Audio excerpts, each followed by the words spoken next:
15 golden rule एक एक पे चर्चा करते हैं। Number 1, here it's come, nothing works at the first time. कुछ भी पहली बार में कभी नहीं चलता, इस बात को अच्छे से समझ लीजिए सर। कुछ भी पहली बार कभी नहीं चलता है, और लोग पहली बार में ही सब कुछ करने का प्रयास करते हैं। ये पहला सबसे बड़ा प्रॉब्लम है सर।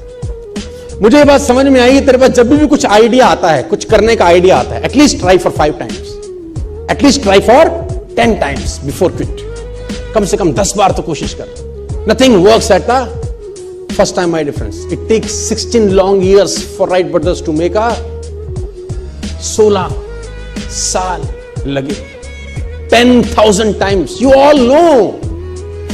ये एग्जाम्पल घिस चुके हैं दे देकर। 10,000 टाइम्स। लाइट बनाया उसने, क्या नाम था वो राजू के बेटे का? हाँ,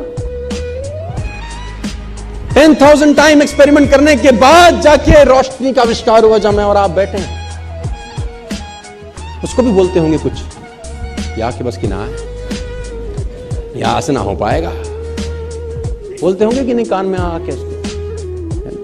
कुछ लोग बुद्धिमान ज्यादा होते हैं, उनका बुद्धि कैसे नहीं होगा इसमें ज्यादा चलता है ना। वो कहते हैं ना, एक साइंटिस्ट पलवल में आ गया, साइंटिस्ट पलवल में आ गया। तो वो एक आदमी भैंस का दूध निकाल रहा था। उसने कहा सर पीजिए दूध। कह रहा दूध बाद में पीऊंगा, पहले इस भैंस को ले जाना यूनाइटेड स्टेट्स। उसने बोला सर जी क्या करेंगे? बोला काला भैंस हरा चारा खा के सफेद दूध कैसे देती है, पहले ये देखूंगा मैं। How it is possible, how it is possible? काली भैंस, सफेद चारा, हरा चारा, सफेद दूध, इट इज इम्पॉसिबल। मैं पहले एक्सपेरिमेंट करूंगा। वो लगा एक्सपेरिमेंट करने में। दूध वाला दूध पी भी रहा है, बेच भी रहा है, पैसे भी कमा रहा है, मस्त हो रहा है, और उसकी खोपड़ी वहीं लटकी हुई है। My dear friends, nothing work at the first time. कुछ भी चीज तुम्हारे दिमाग में आती है, आइडियाज आते हैं, 2 बार 3 बार 4 बार ट्राई करने के बाद मत फेंको उसको। At least try for 10 times, 15 times, 20 times. ये जिसने बनाया ना, एडिसन साहब ने, तो 10,000 टाइम। और ये किताबें कहती हैं, गूगल भरा पड़ा है इन कहानियों से। लेकिन उसके जीवन की एक ऐसी अद्भुत घटना हुई जिससे मुझे बड़ी प्रेरणा मिली। जब वो बड़े नजदीक था, मैं एक ऐसी चीज बनाऊं जिससे रोशनी हो जाए, अंधेरा दूर हो जाए। तो कहते हैं उस पीरियड के दौरान जहां एडिसन रहते थे, उसी के सामने उनका प्रयोगशाला था जहां पर वो एक्सपेरिमेंट करते थे। आग लग गया उसमें, है ना, तो उसमें आग लग गया, फायर।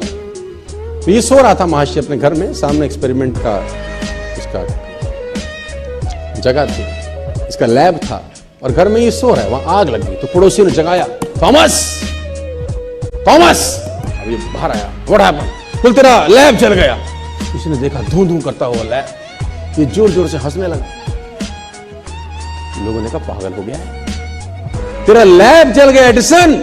ये और जोर जोर, लोगों ने कहा ये पागल हो गया, इसका एक्सपेरिमेंट सब खत्म हो गया, अब ये दीवाना हो गया। तो लोगों ने, एडिसन हंसता है, तू पागल है, तेरा सब एक्सपेरिमेंट, सालों की मेहनत सब जल गई। उसने कहा 9,000 टाइम से लगा हुआ साला बन जाए, नहीं बन रहा, सब गलत जल गया, कल से नया चालू करेंगे अपन। We'll start something new tomorrow.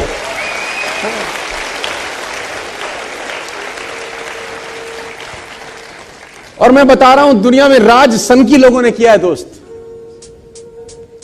सनकी लोग ही हैं जो 16-16 साल लगे रहते हैं एक काम में और हो भी नहीं रहा होता। हमारे ऐसे बुद्धिमान तो 1 महीने बाद धंधा छोड़ के घर चले जाते हैं कि गोवा तो घूम ही आएंगे, पैसा वसूल हो जाएगा, सूट तो ले ही लिया है कंपनी का। सनकी लोग 16 साल, आप कल्पना करिए। और देखिए, मैं आपको बताना चाहूंगा, अगर आप एरोनॉटिक्स पढ़ें, नासा के बारे में पढ़ें, और कभी आपकी रुचि हो अगर पढ़ाई लिखाई में, नहीं है तो पैदा करिए, बहुत कुछ सीखने को है। सर साइंटिस्ट ऐसे ऐसे मिशन पे लगे हैं, आप जान के हैरान हो जाएंगे, जो उनको भी पता है कि उनके जीवन काल में पूरा ही नहीं हो सकता। People are working hard on the mission. They himself knows it is impossible for them to complete in their life tenure. उनको पता है उनके जिंदगी में मिशन पूरा नहीं हो सकता। It's a 200-year mission. It's a 300-year mission. It's a 100-year mission. उनका काम सिर्फ बैटन पास करना है ना, रिले रेस में बैटन पास होती है ना, जैसे कि एक आदमी भाग के आता है, दूसरे को बैटन पकड़ाता है कि आगे तू ले जा बस। साइंटिस्ट लगे हैं सर, 150-150 साल का मिशन है, 2-2 साल का मिशन है। उनको पता है कि उनके जीवन काल में उनको कभी सफलता नहीं मिलेगी। Still they are working hard, still they are passionate about their work. पागलों की तरह लगे हैं, क्योंकि उनको असंभव शब्द साला कान में घुसता ही नहीं है उनके। बोले तुम बोले जाओ हमको अपना काम। Nothing work at the first time. ये दिमाग में घोट लेना आप, पहली बार इस दुनिया में कभी कुछ नहीं होता। रिपीटेड एफर्ट्स चाहिए, करते रहना है, करते रहना है, करते रहना है, करते रहना है, तो एक दिन आकार लेने लगती है चीजें sir. And nature supports them.